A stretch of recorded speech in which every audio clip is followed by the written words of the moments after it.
কাগজের shopping bag. মানুষ এখন হালকা জিনিস বহনে কাগজের শপিং ব্যাগ ব্যবহার করছে। কাগজের দোকান, স্টেশনারি, কসমেটিক্স ও অন্যান্য দোকানেও কাগজের ব্যাগ ব্যবহার করা হয়। কাগজের শপিং ব্যাগ তৈরি এখন এক লাভজনক ব্যবসা। এই ব্যাগ পরিবেশ বান্ধব, আইনগতভাবেও নিরাপদ। সারা বছর এর চাহিদাও রয়েছে। মাত্র 50,000 টাকা মূলধন নিয়ে এ ব্যবসা শুরু করা যায়। শহরাঞ্চলে ব্যবসাটি বেশ সুবিধাজনক, তবে গ্রামে এ ব্যবসা করতে হলে বাজারজাতকরণ ও পরিবহন খরচের দিকটি মাথায় রাখতে হবে। বাজারের বিভিন্ন দোকান থেকে শপিং ব্যাগের অর্ডার নেওয়া হয় এবং ছাপা ছাড়া অথবা সাধারণ ডিজাইনের ব্যাগ তৈরি করেও বাজারে সাপ্লাই দেয়া হয়।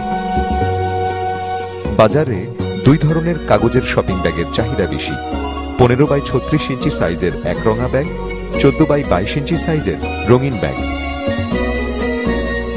15x36 ইঞ্চি সাইজের 10,000 শপিং ব্যাগ তৈরি করতে হলে যা যা প্রয়োজন তা হল 10 রিম লাইনার পেপার 29x40 কোরিয়ান 300 গ্রাম, দাম 30,000 টাকা। 50 পাউন্ড সুতা, প্রতি রিমে 5 পাউন্ড করে, দাম 5,000 টাকা।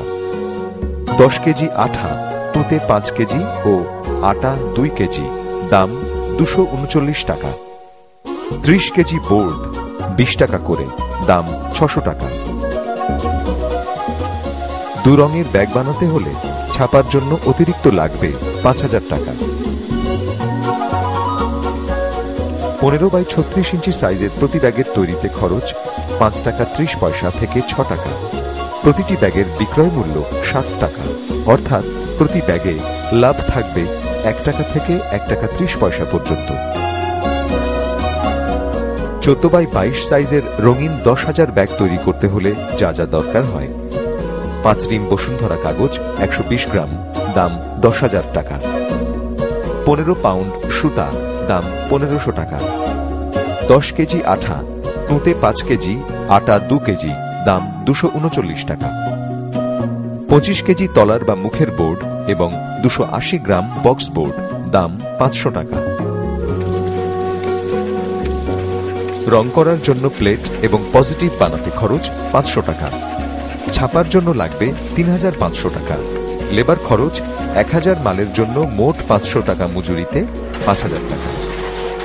উপকরণ পাওয়া যায় কাগজ ঢাকার নয়াবাজার, চট্টগ্রাম ও সিলেটে, রশি এবং বোর্ড ঢাকার নয়াবাজার এবং বংশালে।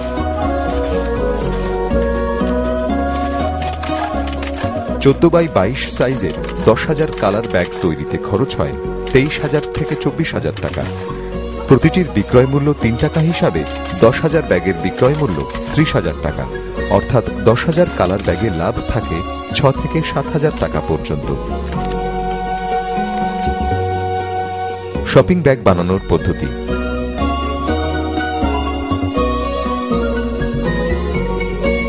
প্রয়োজনীয় উপকরণসমূহ জোগাড় করে নিন। এরপর ছবিতে দেখানো পদ্ধতিতে কাগজে ভাঁজ দিতে হবে। ভাঁজ দেওয়ার কায়দাটি ভালোভাবে লক্ষ্য করুন।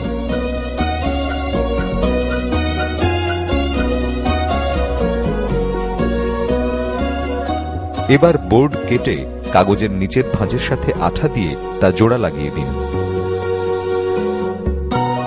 সারি সারি শপিং ব্যাগের ভাঁজে ভাঁজে আঠা লাগিয়ে জোড়া দিয়ে সেগুলো শুকানোর জন্য রাখুন।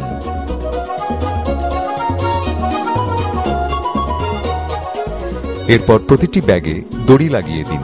এ দড়ি জোড়াই ব্যাগটির হাতল। তৈরি হয়ে গেল শপিং ব্যাগ। নিশ্চয়ই লক্ষ্য করেছেন, 2 সাইজের বা মাপের ব্যাগ তৈরির পদ্ধতি একই, কেবল ব্যাগটি রঙিন করতে হলে আপনাকে আলাদা ছাপার খরচ বহন করতে হবে। এভাবে কেবল পরিশ্রম আর চেষ্টার মাধ্যমেই আপনি হয়ে উঠতে পারেন একজন স্বাবলম্বী মানুষ।